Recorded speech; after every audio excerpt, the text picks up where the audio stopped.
In the mountainous town of Lungi, where the air smells of incense and steamed rice, there lived a woman named Mei Lin, the wife of a wealthy silk merchant. She wore jade bracelets that clinked like wind chimes and spoke with a tone soft as silk, but her heart had hardened like the stones in the rice fields. Mei Lin had no children of her own, but she had inherited one, her husband's daughter from his late first wife, a girl named Xiao Yu. Xiao Yu was no older than 6 when tragedy struck. Her mother died of consumption, and her father, in his grief, remarried too quickly. He believed Mei Lin would be a mother to Xiao Yu. But people change behind closed doors, and not all women with sweet voices have sweet hearts. Xiao Yu grew up like a shadow in the silk mansion, quiet, light-footed, and unseen. Mei Lin insisted she sleep in the servants' quarters, wear the discarded robes of the maids, and eat only after everyone else had been fed. She must learn humility, Mei Lin would say, lacing the cruelty with a disguise of discipline. But Xiao Yu did not complain. She had her mother's eyes, calm, observant, and full of secret wisdom. She sang lullabies to herself at night and taught the koi fish in the pond her sorrows. What she lacked in love, she filled with silent resilience. When her father went away for a trade expedition to the West Mountains, weeks turned into months. Then came a messenger. Bandits had ambushed the caravan. All were presumed dead. Mei Lin wept with practiced elegance for her late husband and ordered mourning robes stitched in black and gold, but inside she rejoiced. The estate was hers. Xiao Yu, now 12, was merely an unwanted remnant of the man she no longer needed to pretend to care for. That winter was bitter. Wind howled like wolves at night, and snow settled on the town like quiet grief. One morning, as the town still stirred from sleep, Mei Lin saw a man collapse at her courtyard gate. He was dressed in tattered robes, his hair matted, and his face obscured by dust and hunger. A beggar, a nuisance. "Servants!" she shouted. "Throw him out! Let him be elsewhere." But Xiao Yu had seen him too, through the slits in the kitchen screen. Against her stepmother's wishes, she took a warm bowl of congee and tiptoed outside. The man looked up weakly. His eyes were sunken but intelligent, the eyes of someone who once knew fine things. "Eat," she said simply, "but please, don't let her see." He devoured the porridge and, between coughs, whispered, "What's your name, little moon?" "Xiao Yu," she said. "It means a little rain." "Then may you always fall softly," he smiled, "on even the hardest earth." That night, Mei Lin confronted Xiao Yu. "Why waste food on a nobody?" she spat. "A real daughter would know better."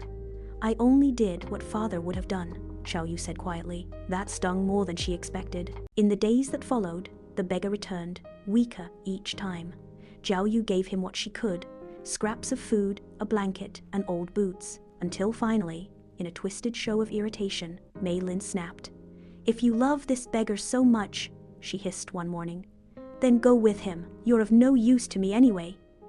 She marched out into the cold and dragged Xiao Yu to the gate, throwing a sack of her clothes beside her. The beggar tried to rise, but he fell again, too weak. Xiao Yu bowed her head. "I will go," but before she turned away, she looked Mei Lin in the eyes. "One day, kindness will return to me, and your cruelty will too." Mei Lin laughed. "The only thing returning to you will be frostbite." Xiao Yu helped the beggar walk down the winding path into the woods. For 2 days, they journeyed slowly. She built fires, fetched water, wrapped his feet with rags, and told him stories to keep his mind from fading. Then, on the 3rd morning, the man stirred before dawn and stood tall. "I think it's time, little rain," he said. His posture had changed. His eyes were no longer dulled by hunger.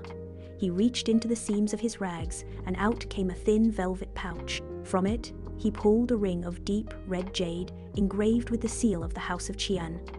Xiao Yu gasped. "Your name?" she asked. He smiled. "Qian Wei, merchant of the eastern silk routes. I was robbed and left for dead after the bandits turned on me. I wandered for weeks, forgotten by the world, until you." He bowed deeply. "Your kindness is your inheritance now. Come, let me take you where you belong."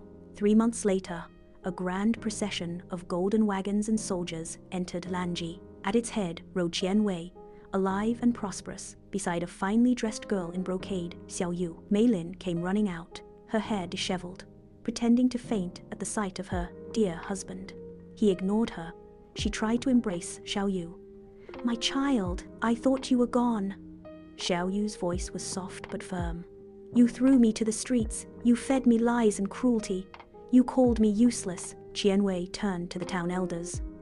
"I have returned from death to find my daughter abandoned, my estate tainted, and my home ruled by a heartless woman." Mei Lin was stripped of her wealth and cast from the mansion she once ruled with silken tyranny. She wandered the same roads she had thrown others to, ignored, spat at, and finally forgotten. Xiao Yu never became arrogant.